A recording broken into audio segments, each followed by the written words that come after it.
Guys, back in the garage shop again. Do a little bit of work today on the parts washer. Trying to get her finished up in this video, partially completed for right now. I don't have a 16-gallon drum. They're kind of expensive. You want to buy a new one. So I'm going to kind of hang out and wait for a nice or used one possibly, or I might eventually shuck out the money for a new one. But today I'm pretty much going to cut the hole for the drain in the center. He'll spend most of his time with this. I might be able to hold it up here or something. He'll spend most of his time open like that, and then he'll set down in there. As I hook up to it, it'll drain down into the tank, which for right now is going to be a 5-gallon bucket down here. I'm going to go ahead, mark the center of this, cut the circle out for a 16-gallon drum. On this, I still retain some space to store stuff with the 16-gallon drum in the center, which is a 5-gallon drum. Will set down in it for right now too. When I get the 16-gallon drum, I'll cut these legs off. This will help provide some support to keep it on the 16-gallon drum. So that's what I'll do. So I'm gonna go ahead and grab my hole saw and we'll start cutting a hole in this bad boy. Well, I got it installed. I'd run ahead and drilled a 3.5-inch hole, got it mounted in there. I'm kind of worried about how the rubber is gonna handle the parts cleaner. It probably won't take it very well, but this won't be in here very often, only when I'm trying to seal parts. Them are cheap, by the way, too, so if it does eat it over time, I'm not real concerned. This is the one I'm concerned with. That rubber O-ring there, if that starts to leak, it leaks around, it leaks down on the top of the lid. I went ahead and also pulled this shelf out and cut it out. The hole is a bit bigger than the 5-gallon bucket, but it is the appropriate size for a 16-gallon drum. So yeah, it'll work for a 16-gallon drum. I'm probably going to shorten this hose, this neck down a bit. It don't need to be that long. It could probably be that long in the 16-gallon drum and be just fine, but for the 5-gallon bucket, it's a bit long. So yeah, I went ahead and drilled a hole in the top of this 5-gallon bucket lid too. So I'm going to use this cord here. I'm going to come out of the box on the side with the switch, cut it off about probably here, and wire that into it, and then wire the other end up to the pump, so then I can disconnect the pump and pull it out with the barrel and everything, so I don't have to worry about that. The pump will be completely just removable from the system. The the bucket I'm using is this bucket here. It's a Polaris slime bucket actually, and they come with a valve for a valve stem for hooking your tool up when you pump this in with the pump. I'm going to cut the metal piece out and use that as a grommet for the wire to go through. I think that'll work pretty good for that. There's the pump down in there. I've got to get some 1/2-inch hose. I'll drill a hole on the top of the lid for the 1/2-inch hose, and then it'll come up to the filter. Then I'll have the 3/8 coming out up to the valve, and then I'll need some parts cleaner, and we'll be done with this parts washer until I get the 16-gallon drum. Well guys, I got me some tubing and some PSC 1000.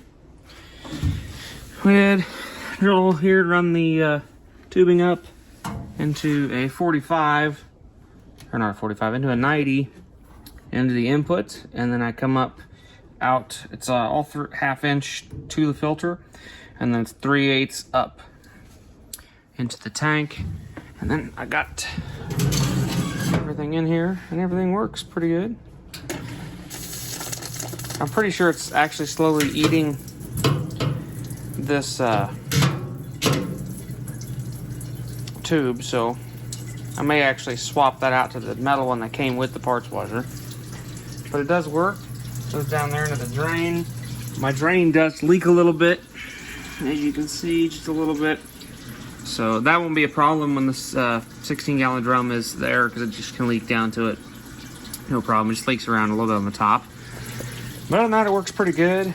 I need to get the stuff for my brush so I can use that, but for right now, this is actually got a fairly good spray pattern to it. So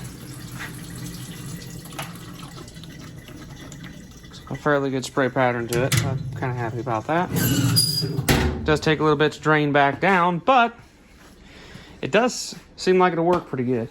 I got a couple things I need to clean off. I got a couple accessory brackets I'm going to try to clean off. So I may bring them over here and do that with them real quick. See how it, just give them something to do. Or give it something to do and see if it works pretty good. So that's what we'll probably do. So cut you guys back on in a second after we see how it does.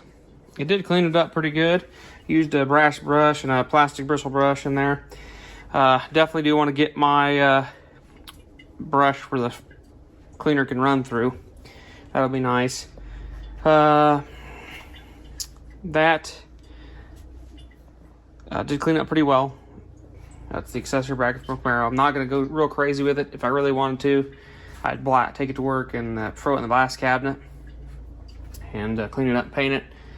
But it's just going on the front of this greasy engine. So basically the only reason I'm cleaning it is so I know if something leaks, I can see it on there. That's the only reason I'm cleaning it up real bad. I need to clean this whole engine bay, needs detailed. Everything just needs good cleaning on this car, underneath, inside, out, underneath, everywhere on this car needs cleaned. So yeah, but yeah, the parts washer is working phenomenal. I did get dirty. The filter screen thing is keeping most of the big debris out of the tank, so that's kind of nice. Yeah, we got this set up here. The 5-gallon bucket seems to work adequate, so I'm not going to be in a real big hurry for a while, probably to upgrade to a 16-gallon drum. It depends if I come across one cheap, I'll definitely scoop it up, but for right now it's working pretty nice, so I'm not really gonna complain too much. But yeah, I definitely want to get my brush. I may put the metal one on this because I didn't buy real good quality ones of those, and I'm pretty sure this material will slowly get eaten away by the part solvent. So anyways, it seems to work pretty good. I'm happy with it. Definitely when we get done and put some good hours on this unit, I will pop this filter off. I might cut it open and we'll see what we get out of it, but that'll be a future video. Might do a year in review or something of this. But anyways, thanks for watching, guys. We'll catch you guys in the next video. I don't know what it's going to be about, so it'll be kind of a surprise. Might be about this car, might be a random video.